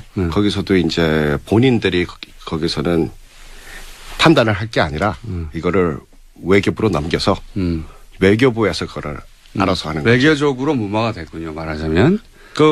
저도 모르겠습니다. 그렇죠. 왜냐면 그건 저희 영역이 아니니까. 관할 아니까 네. 우리들이 미국이 좋은 게 뭐냐면은 저희가 그렇게 올라가는 것도 관심은 없습니다. 우리 책임을 다했으니까. 네, 우리 책임 다 하고. 우리는 죄 있다 하고. 네, 그러면 또 기소는 법무부에서 검찰에서 기소권을 갖고 있다. 또 거기서는 제가 있건 없건 거기서 또 알아서 하는 거고 그다음에 또 외교 문제는 외교부에서 알아서 하는 거니까 그 세 가지를 다 거쳐야지 사실 공정성이 있을 거 아닙니까? 네네. 한쪽에서 우리가 죄가 있다 없다 그래갖고 한쪽에서 우리가 구워 삶으면 안 되죠. 그거 완전히 부정부패가 돼버리니까. 실제 죄는 있는데 이것이 외교적으로 무마된 것으로 추정이 되네요. 예, 조사한 경찰의 입장에서는 조사한 경찰이 가장 잘 알죠.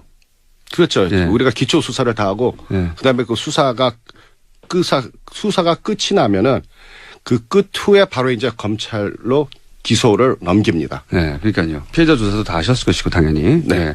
그리고 그것이 그 주장이 신빙성이 있는지도 다 따져봤을 것이고 당시에 각종 시스템이나 모든 걸 다 확인하셨겠죠. 네, 그렇겠죠. 필요한 것들은. 네. 네. 그래서 이제 윤창중 전 대변인 윤창중 씨는 성추행을 하였던 것으로 미국 경찰은 결론이 내었다는 사실을 뉴스공장을 통해서 알려드립니다. 그 이후 외교적으로 어떻게 무마됐는지는 저희가 여기서 따질 수가 없고. 그렇죠. 네, 모르겠습니다. 모르겠는데 어쨌든 기소는 되지 않았다. 네, 그것이 결론이고요. 자, 윤창중 씨 거는 마지막으로 하나만 더 여쭤보겠습니다. 예. 그래서 죄질이 굉장히 나빴습니까? 예, 죄를 졌으니까는 저희들이 수사를 했지 뭐. 죄가 없으면 거기서 기소한다는 그런 말도 없고 죄가 없으니까. 죄 맞네. 이렇게. 경찰에서는 죄가 없다. 그러니까는 검찰로 기소를 안 넘기겠다. 그렇죠. 완전히 그러니까 미국에서는 경찰이 다 수사를 하니까. 네. 하여튼 저희들에서 제가 확실했던 거 아닙니까? 예. 어느 정도의 통상적인 경우라면 어느 정도의 형량이 나올 만큼의 사건이었습니까? 미국이었다면? 근데 미국에서 큰 죄는 아니고 제가 보기에는 약간 1년 1년 근데 그게 1년 정도라 그래도 좀 약간 그래도 한국에서 말하면 좀 또 명예적으로 좀 문제가 있는 거죠. 그러니까 어쨌든 그게 범죄가 중요한 게 아니라 그런. 윤창중 씨 미국에 빨리 돌아왔거든요. 중간에 빨리 안 돌아왔으면 1년 정도 계실 뻔했습니다. 비자 문제를 어떻게 해결했을까요? 하여튼 1년 정도 나오는 공식적으로 밝혀드립니다. 당시 사건을 직접 담당했던 그 팀의 팀장이 수술하였고 유죄로 보여졌고 그래서 그 정도 사건은 1년 정도 수감되는 정도 사건. 이렇게 사형 이런 건 아니고요. 저 큰 사건 아니고 그런 건 1년 정도 그냥. 미국 방문하시면 안 될 것 같아요. 예. 자, 마지막 질문입니다. 네. 이번에 이제 오신 이유가 세미나 참석차 오셨는데, 이제 그건 경찰청에서 주최한 것이고, 또, 경찰끼리 도대체 어떻게 돌아가고 있는지 서로 정보도 교환하고 세미나도 하셨을 것 같은데, 지금 계속 얘기했던 검경 우리나라에서 수사권 분리라고 하는데, 미국에서는 어떻게 하고 있는지, 우리는 이제 검찰이 다 가지고 있거든요. 수사를 지휘하고, 그리고 또 기소도 하고. 그러니까 그 구조로 보자면 경찰은 검찰의 심부름을 하는 거죠. 실제로 우리나라에서 구조는. 이게 과거 일제시대 때 들어온 시스템인데 여전히 유지되고 있어요. 근데 이거 가지고 아직도 해결이 안 됐고 우리 검찰은 놓고 싶지 쉽지 않은 거죠. 근데 전 세계적으로는 사실 대부분 분리되어 있다고 하는데 미국의 경우는 어떤지 좀 설명해 주시죠. 네, 미국은 이제 그 경찰과 검찰은 사이는 서로 뭐라 그럴까 협상 관계입니다. 서로 대등한 협상 관계다. 뭐 상하 관계가 아니라 서로의 지휘를 받는 것이 아니라 독립적인 기관으로서 경찰은 수사, 검찰은 기소 완전히 분리돼 있습니다. 네. 그래서 우리가 수사하는데 검찰이 이렇게 옆에서 같이 수사를 할 수도 없고 왜 수사를 할 수 없냐? 검사가 만약에 경찰 수사에 가입하게 되면은 그 검사는 증인으로밖에 책정이 될 수 없기 때문에 재판에 가서 그 검사는 그 사건을 진행할 수가 없습니다. 아예 배제해버린다. 네. 그 증인으로 났기 때문에. 그러면서 모든 수사는 경찰이 하고 경찰이 증언을 하고 이제 검찰이 가지고 있는 거는 기소권입니다. 그러니까 이 혐의를 보고 이제 기소를 할 건지 말 건지 결정하는 거죠. 그렇죠. 네. 그래서 그 혐의에서 경찰이 수사한 거를 보고 그다음에 이 사건이 기소했을 때 우리가 재판으로 이 사건을 끌고 가면은 이 사람들이 유죄 판결을 받을 수 있을까? 법적인 판단을 하고. 그거를 네. 보고 만약에 유죄 판결에 또 미세함이 있다 그러면은 거기서 기소 중지가 되죠. 맞아요. 이건 부족하다. 네. 이렇게. 근데 그게 이제 경찰하고 협상으로 합니다. 경찰이 왔을 때 미리 와서 이거 기소하지 않는 게 좋겠다고 얘기를 합니다. 왜냐하면 가지고 가봤자 부족하다. 이거 부족하고 재판에서 죄는 있는데 부족하니까는 재판을 끌고 와서 나중에 검찰이 골탕을 먹을 수 있다고. 왜냐하면 이거 이길 수 없는 거니까 미리 얘기해줘서 무죄가 나버릴 수도 있고. 네. 그러니까 거기서 기소를 이제 기각을 하죠. 그러면 경찰에서는 우리는 업무는 끝났으니까 기소 기각으로서 그럼 이럴 수도 있겠군요.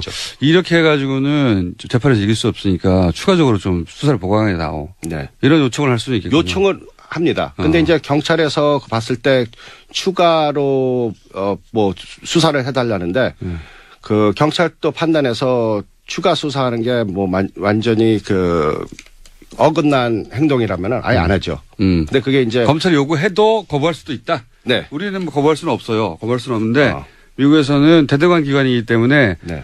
법리적인 판단을 하고 네. 또 재판에 뭐 판사의 성향을 봐서 이거는 네. 뭐 추가적으로 수사가 필요할 것 같다고 얘기해도 경찰 입장에서는 아니다 이 수사는 충분히 되었다라고 판단하면 거부할 수도 있다는 거죠. 그렇죠. 그래서 서로 견제를 하게 만들어놔서 한쪽에서 힘이 쏠리지 않게끔 한쪽이 다 하면은 이게 부정부패가 되거든요.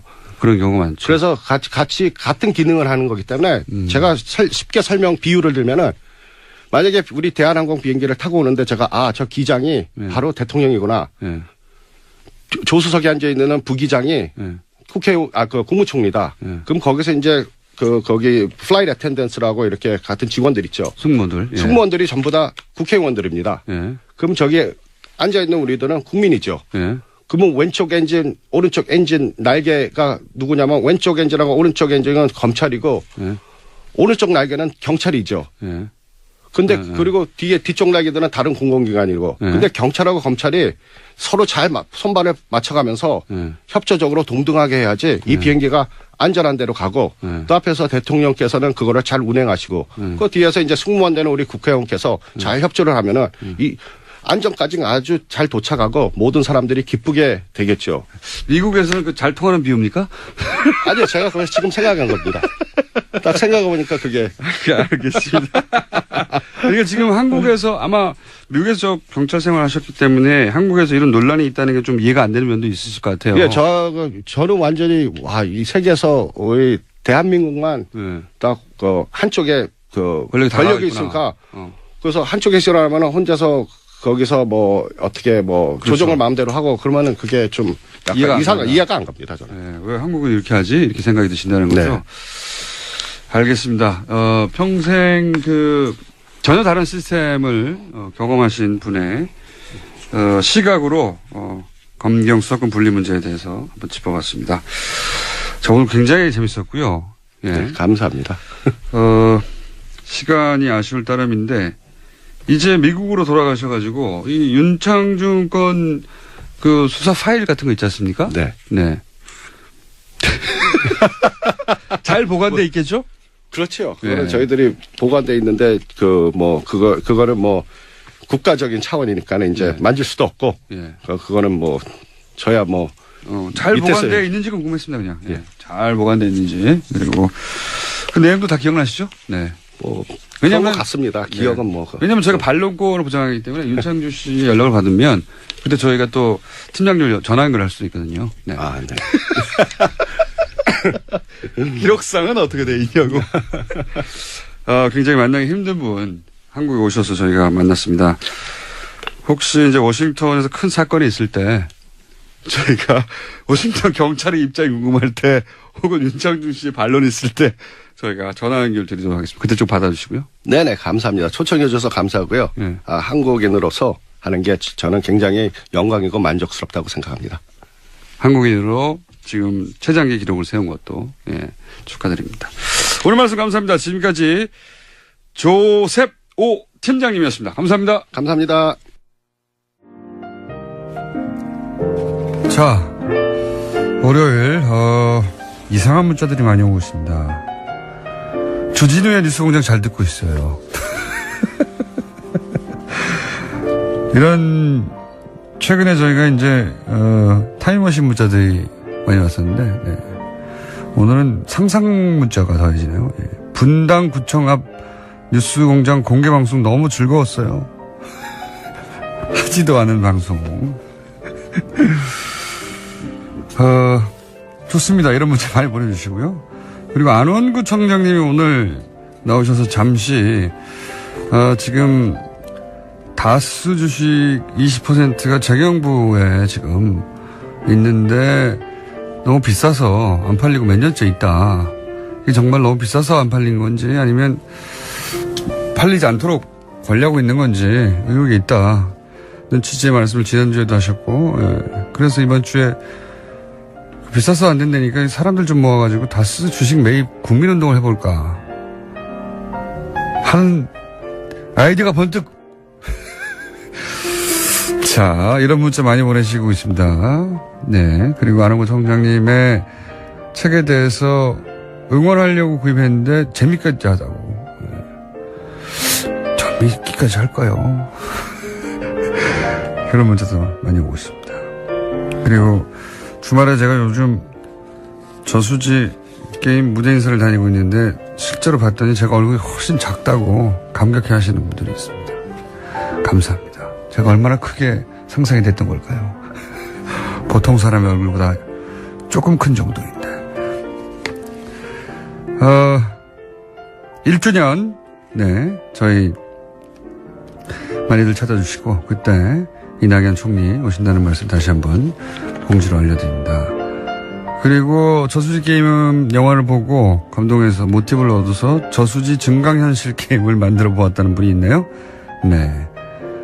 예. 아직은 안드로이드 버전밖에 없나 봅니다. 플레이스토어에서 TR 게임 2017 네, 검색해서 다운받으시면 저수지 게임 영화에서 모티브를 얻어 만들어진 게임이 올라와 있습니다. 여기까지 하겠습니다.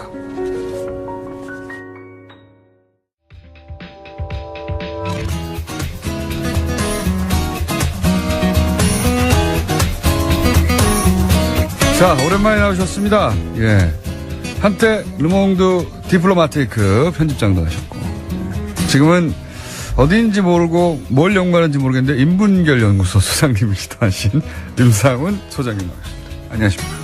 안녕하십니까. 위치가? 위치는 연남동에 있고요. 예. 네, 근데 내년에는 아마 이사 갈 것 같아요.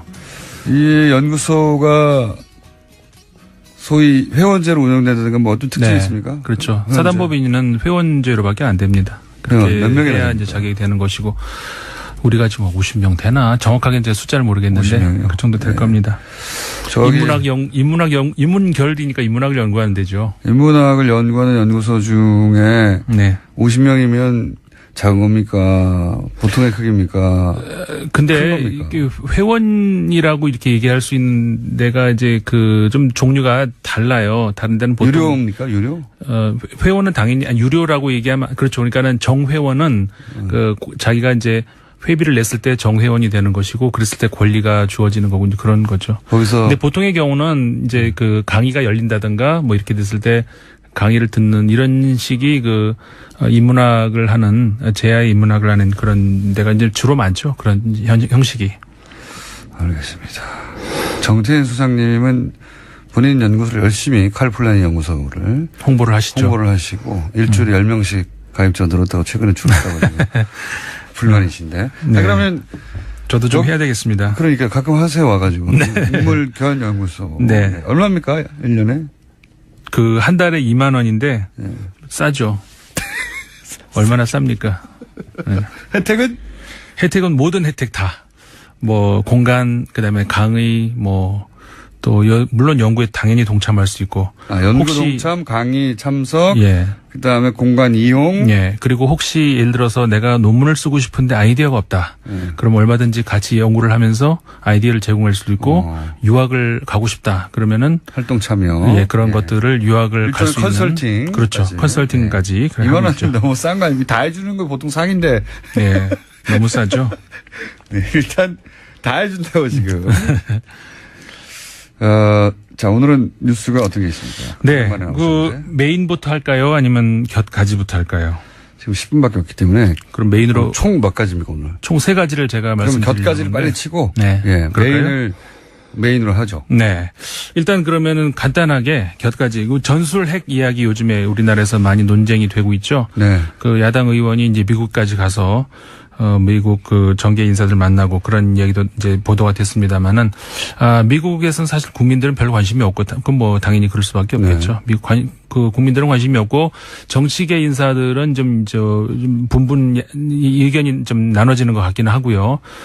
그 뭐 미국 입장에서는 당연히 핵 우산이 이쪽으로 가 있는데 굳이 전술 핵을 또 할 필요가 있는가 이런 주장을 하는 사람이 더 많은 것 같아요. 예. 뭐 그래서 뭐 공식적으로는 반대했다고 하고 네. 돌아왔죠. 예. 공식적으로도 그렇게 나왔고, 그러면 이제 다른 나라는 어떠냐? 예. 그 유럽 같은 경우에 지금 굉장히 그 한반도를 예의주시하는 것이 뭐가 있냐면은 이 핵 문제가 그러니까 이 북한이 핵을 가져가지고 좀 있으면 이제 핵을 터뜨려서 전쟁이 날 거다 이렇게 생각하는 사람들은 아무도 없고요. 전장인 중에는.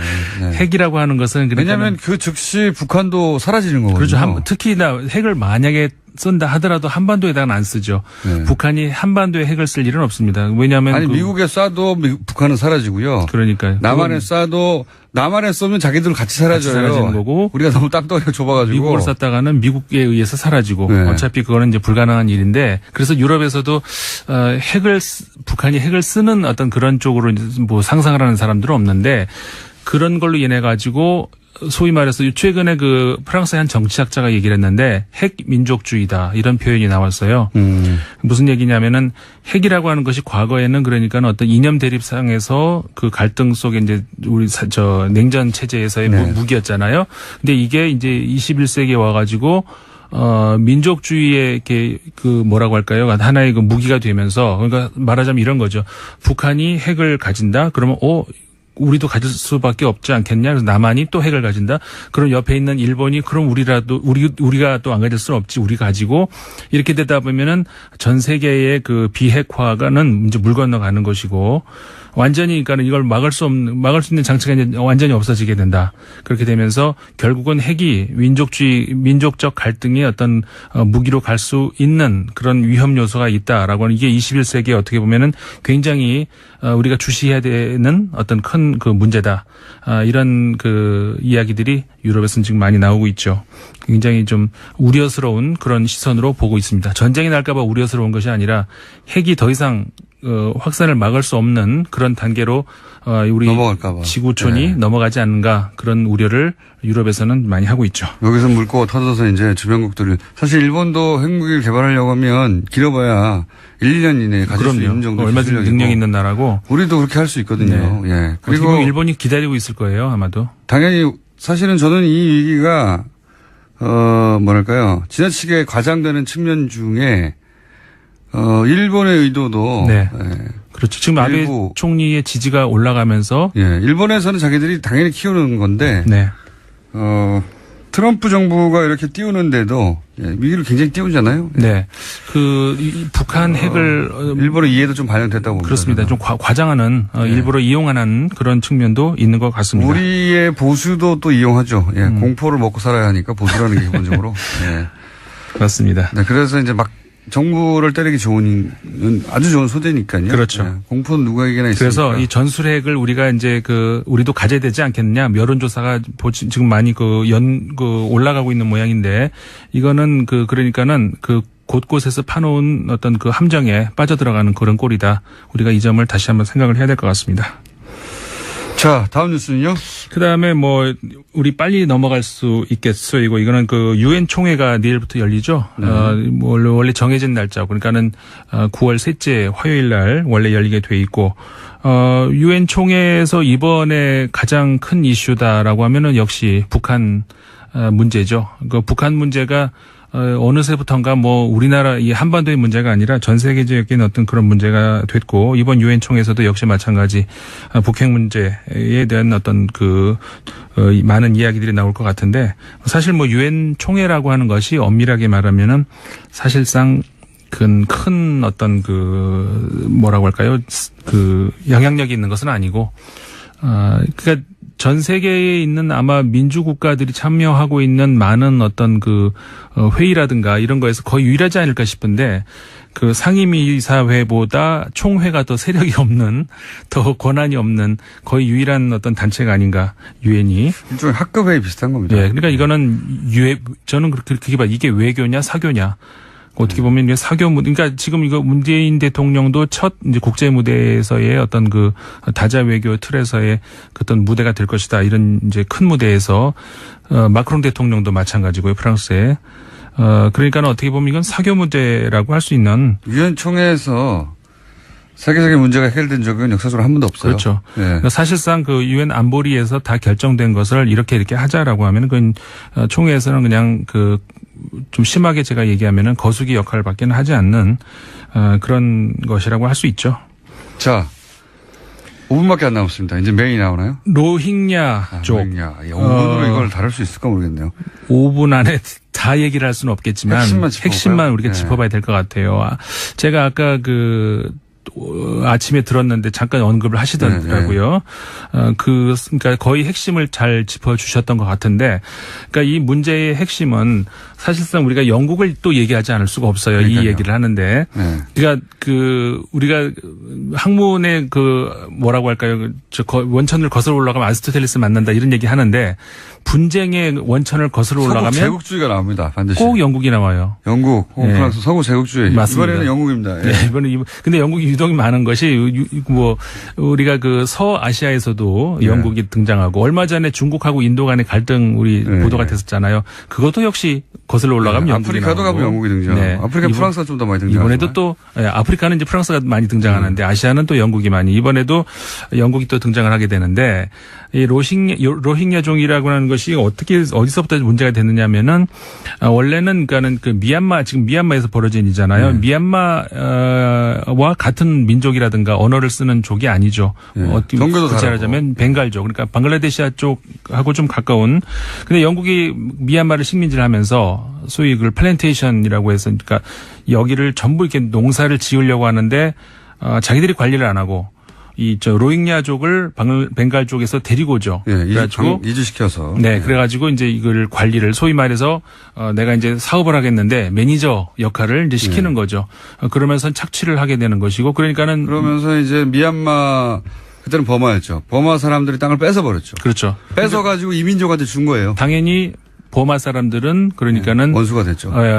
로힝야족이 당연히 밉겠죠. 네. 그렇게 되면서 갈등이 이제 그렇게 시작이 된 것인데 일단 용어부터 좀 정리를 해볼까요? 버마, 미얀마 하는데 원래 엄밀히 따지면 미얀마하고 버마는 똑같은 말입니다. 네. 그러니까 어원이 언어학적으로는 같은 말인데 원래 이제 버마라고 썼던 것을 미얀마로 바꿨는데 영국이 식민지를 하면서 다시 이제 버마로 이렇게 바꿨던 거죠.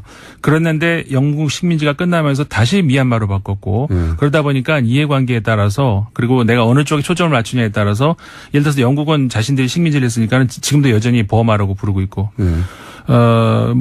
다른 나라에서는 또 미얀마라고 이제 왜냐하면 정식 지금 명칭은 미얀마니까 미얀마라고 부르고 미국에서는 미얀마라고 부르는 사람도 있고 버마라고 부르는 사람도 있고. 로힝야 돌아오시죠. 네. 명칭 너무 길게 갔습니다 지금. 그래서 로힝야 같은 경우에 이제 최근 문제가 되고 있는 것이 미얀마 안에서도 다른 그 소수 민족들이 굉장히 많이 있습니다만은 다른 소수 민족과 다른 것은 아까 말씀드린 것처럼 이 로힝야족 같은 경우에는 과거에 영국 지배 상황에서 어떤 그 매니저 역할을 했었다는 거죠. 그러니까 다른 소수 민족들은 당한 입장에서 있었다는 것이기 때문에 다른 소수 민족하고도 또 이렇게 다른 입장이라는 거죠. 그러니까는 최근에 와가지고 그 여러 가지 뭐 소수 민족들 사이에서도 갈등이 있었고 했었지만 그런 것들을 어떻게 보면 미얀마 정부가 좀 이렇게 방치했다고 할까요? 묵인했다고 할까요?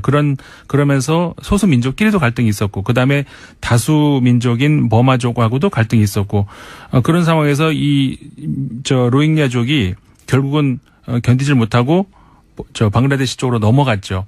근데 방글라데시에서도 우리는 받아줄 수 없다라고 얘기를 한 것이고. 방글라데시의 경제 규모나 이런 걸로 볼 때 이 정도 규모의 난민을 받아들일 수가 없는 거예요. 로힝야족이 사실은 그 전체를 따지면 전 세계에서 굉장히 220만 정도 된 굉장히 사실 많습니다. 네. 그러니까 그 방글라데시 입장에서는 저는 영국이 받아줘야 된다고 봅니다. 그러니까 그 문제가 영국이 가장 큰 비난을 하고 있거든요. 네, 맞습니다. 이 문제를 잉태시킨 건 영국이에요. 영국이 이 지역을 식량 기지하면서 네. 그냥 원주민과 하면 되는데 자기들이 다루기 쉬우려고 미얀마에서 그 얘기가 나와요. 옆 동네 사람들 데려와가지고 이 나라 땅을 뺏어버렸거든요. 네. 그런 다음에 영국이 식민지 끝나고 돌아갈 때 이 사람들 자기 동네로 돌아갔으면 되는데 그냥 그 자리에 정착하게 했거든요. 그러니까 네. 영국이 돌아갈 때 그 얘기를 분명히 했었어요. 그러니까는 이 로힝야족을 좀 잘 봐달라라고 그게 말이 됩니까? 했는데 그게 잘 안 되죠. 자, 여기 기원이고 그 이후의 이야기는 다음 주에 될 것 같습니다. 네. 지금까지 임상훈 소장님이었습니다. 감사합니다. 네, 감사합니다. 내일 뵙겠습니다. 안녕.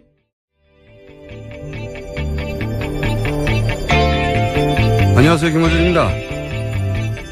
한반도 전술핵 재배치를 위해 방미했던 보수야당 의원단이 지난 토요일 귀국했습니다. 미 국무부는 핵 우산으로 충분하다며 전술핵 재배치에 반대하는 공식 입장을 밝혔고 미 의원들 역시 부정적인 의견을 피력했다고 합니다. 야당이 자신들의 요구를 미국에 직접 전달하는 외교적 노력은 그 자체로 평가받을 일이죠. 우리끼리만 떠들 게 아니라 그렇게 직접 만나야 합니다. 야당은 전술핵 재배치를 반대했던 문재인 정부에 대해 어이없는 안보관, 안보무능, 안보 포기, 김정은의 기쁨조라고 연일 맹비난해왔습니다. 그럴 수 있습니다.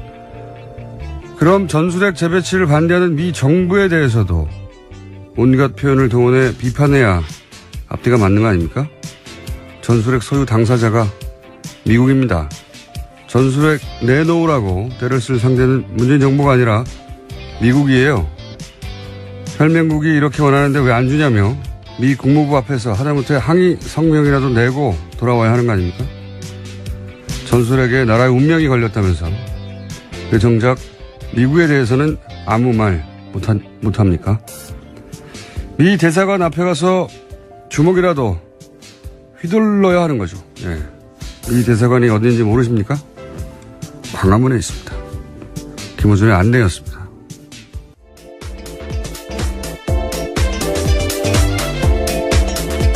시사인의 김은지입니다. 네. 어때요? 월요일인데? 예, 괜찮습니다. 어떠신가요? 안 좋습니다. 네. 힘내십시오.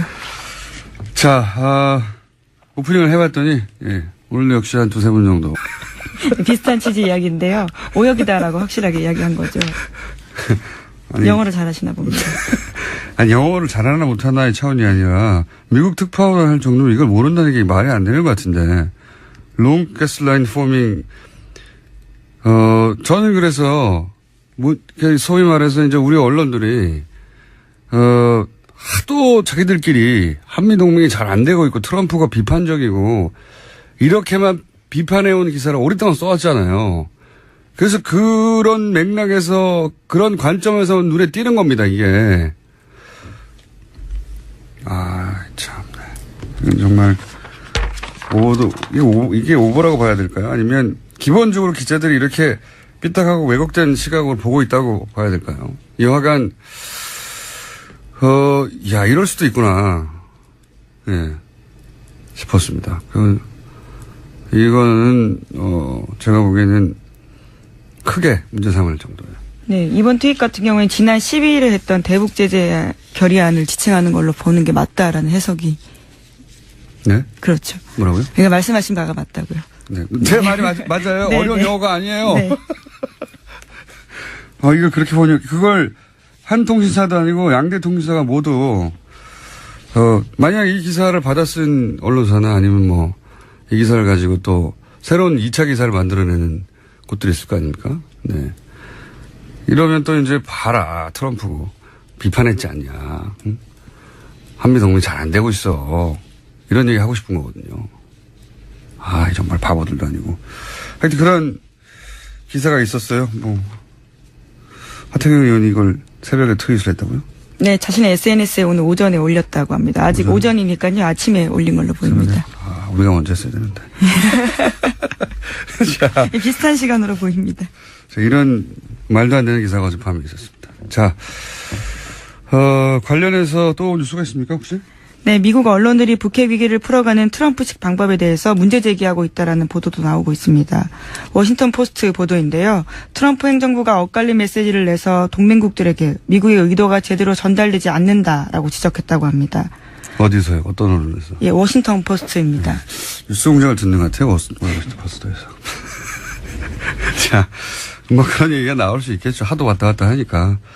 그게 문제가 아니고 저는 이 양대 통신사의 오보는 이게 크게 문제 삼을 정도라고 봐요. 이게,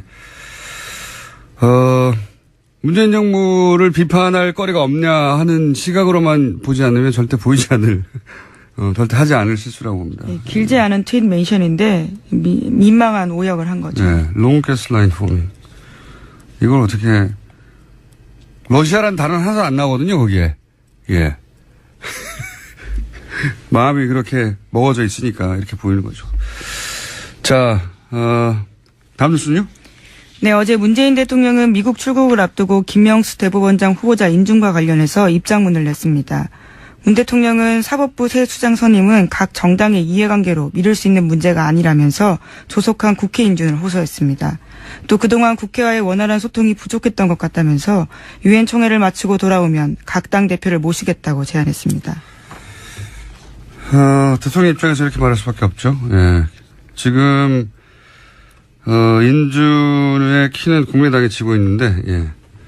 지금 입장을 정확하게 내고 있지 않고, 과연 24일 전에 될지는 모르겠습니다. 지금으로서는. 자, 다음 뉴스는요. 예, 이명박 정부 시절 국정원 블랙리스트 계속 알려드리고 있는데요. 이번에는 연예인 블랙리스트가 아니라 방송사 주요 간부와 PD들에 대한 블랙리스트도 나왔다고 합니다.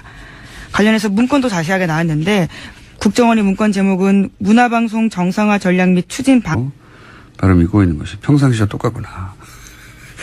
컨디션이 안 좋은 게. 자, 첫 번째 뉴스는 뭡니까? 네, 한미 양국 정상이 어제 전화통화를 했습니다. 북한이 지난 15일 미사일 도발을 감행한 결과를 규탄하는 대화를 나눴습니다. 양 정상은 또 유엔 안전보장이사회의 대북제재 결의안을 더 철저하게 이행하는 게 중요하다고 공유했습니다. 이번 통화는 문재인 대통령 취임 이후에 5번째이고요. 트럼프 대통령이 먼저 요청해서 성사됐다고 합니다. 먼저 전화한 건 처음이라고 하는데, 네. 이 관련해서 제가 어제 주말에 요새 제가 영화 무대 인사를 하느라고 바쁘거든요. 전수식 게임에. 그래서 어제 밤늦게, 기사를 몰아서 검색하다가 이 통화 관련해서 굉장히 재밌는 기사를 봤어요. 뭐냐면, 트럼프 대통령이 이제 트위터를 썼는데, 네, 뭐 그렇죠. 트위터를 쓴 건 뭐 하루 이틀이 아니고 하루에 한 언론의 보도에 의하면 평균 하루에 6개를 그렇게 써가지고 2시간마다 한 번씩 쓴다고 해요. 그러니까. 근데 요 통화 직후에 트위터를 썼어요 또. 그러면 우리 언론의 이제 취재 대상이 됐잖아요 보통. 취재 대상이라보다는 중계 대상이 되는데 특이한 기사가 눈에 띄어가지고 예. 긴 가스관이 북한에 형성 중이다. 유감이다. 이렇게 트위터를 썼다는 거예요. 그러면서 해설이 통화를 했는데 문재인 대통령과 문재인 대통령이 러시아를 방문해서 한국, 북한, 러시아 가스관 사업 부상 이거 밝혔잖아요. 거기에 대해서 트럼프가 비판했다는 겁니다. 미국이 경제 제재하는데 한국이 북한 우방인 러시아와 협상하는 것을 트럼프가 싫어한다. 이런 해설과 함께. 똑같은 논조, 이게 이제 연합기사예요. 똑같은 논조 기사가 뉴시스에도 있더라고요. 그러니까 이 가스관 사업 구상에 대해서 트럼프가 유감이라고 했다. 그 이유는 똑같습니다. 한국이 러시아, 북한과 경제 협력하니까 트럼프가 못마땅해서라고 이렇게 표현했거든요. 이게 이제 그 조그마한 군소 인터넷 언론사가 아니라 한국을 대표하는 통신사예요. 연합과 뉴시스에서. 근데 아무리 봐도 이럴 리는 없을 것 같아요. 이게 아무리 트럼프가 무례하고 자충우돌 하지만 러시아 사업권을 놓고 비판하는 건 말이 안 되거든요. 본인이 러시아가 얼마나 가까운데요. 그래서 원문을 찾아봤더니 트럼프가 쓴 것은 Long Gas Line Forming이에요. 이게 이제 주유소의 길을 길게 섰다는 얘기거든요. 주유소 앞에. 그러니까 미국에서는 휘발유, 그러니까 주유소 가스라고 가스스테이션. 이게 미국 경제 제재로 북한이 물자가 부족하다는 표현이거든요. 일종의 비꼬는 표현인 네, 거죠. 그러니까 북한이 안 됐다라는. 그 주유소 앞에 북한 주민들이 줄을 길게 섰다는 표현인 겁니다. 그러면서 투배드라고 했는데 이걸 우리 언론에서는 긴 가스관이 북한의 형성주기여서 유감이다. 이렇게 번역을 해서 이 말도 안 되는 북한이 물자 부족을 겪고 있는데 쌤통이다 하고 자기가 한 북한 대북 경제 제재를 자랑하는 거예요, 이게. 트럼프가. 이거 어려운 용어도 아닌데 하나도. 이런 오보를 낸 것이 연합뉴시스면 이게 대한민국을 대표하는 통신 아니에요? 이 기사를 쓴 분은 무려 워싱턴 특파원이에요. 이 두 기사의 핵심 미국의 대북 제재를 우리 한국의 문재인 정부는 러시아와 경제협력을 해가지고 협조하지 않아서 미국이 싫어한다. 한미동맹이 잘 안 되고 있다는 거예요. 말도 안 되는 기사입니다, 이거. 예, 그에 대해서 아침에 하태경 의원도 지적을 했는데요. 언론들이 문재인 대통령에게 사과해야 될 것 같다라고. 하태경 의원이 오역이라고 지적을 했습니다. 그런 지적을 했어요? 네.